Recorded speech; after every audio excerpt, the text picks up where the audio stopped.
Good morning. This is my week 7 report on Under Armour, which is the company I selected for this project. Budgets serve vital roles in any organization. It dictates how a company is to spend its revenues among its several departments.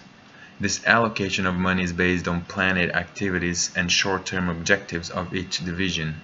At Under Armour, in 2014, because of our increased sales in the previous years and sales projected to increase by 25% in 2015, we increased our marketing budget by 34% compared to last year. This is an 83.5 million increase over 2013 and an 125 million boost from 2012. This process of planning where to allocate money is what is called budgeting. We do have other budgets at Under Armour, but decide to publicly announce only the marketing advertising ones, so people know we are striving to keep our constant growth despite participating in such a competitive market such as the sports apparel industry. Residual income is the reported accounting income less the economic cost of investment made to generate that income. Under Armour does not use residual income to measure performance. At Under Armour, instead, we use return on investment as one of the many criteria for performance measurement. Last year, we had a return on investment of 10.2%, which was a little bit lower than the industry average, which was 13.7%. However, our average for the last 5 years was of 13.9%, which is superior to the industry's average of 12.1%.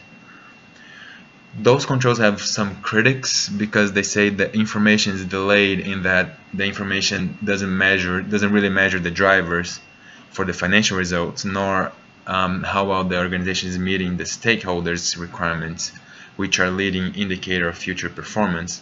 However, at Under Armour, we still use financial controls to measure our performance and to establish performance goals for the company. We use controls such as return on equity, return on capital, return on investment, and return on assets.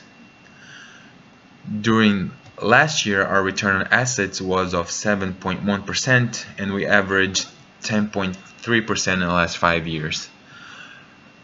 We had a return on equity of 15.81% for last year and averaged 16.61% in the last 5 years.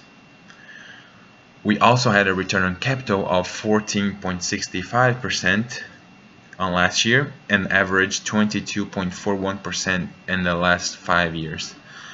And as mentioned earlier, we had a return on investment of 10.2% last year and average 13.9% in the last 5 years.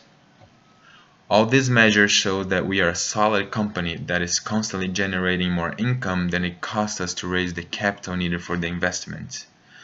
This is shown explicitly by our 19 consecutive quarters of growth and constant increase in sales and revenues, despite being in such a competitive market as the sports industry apparel and having competitors like Nike and Adidas that are bigger than we are.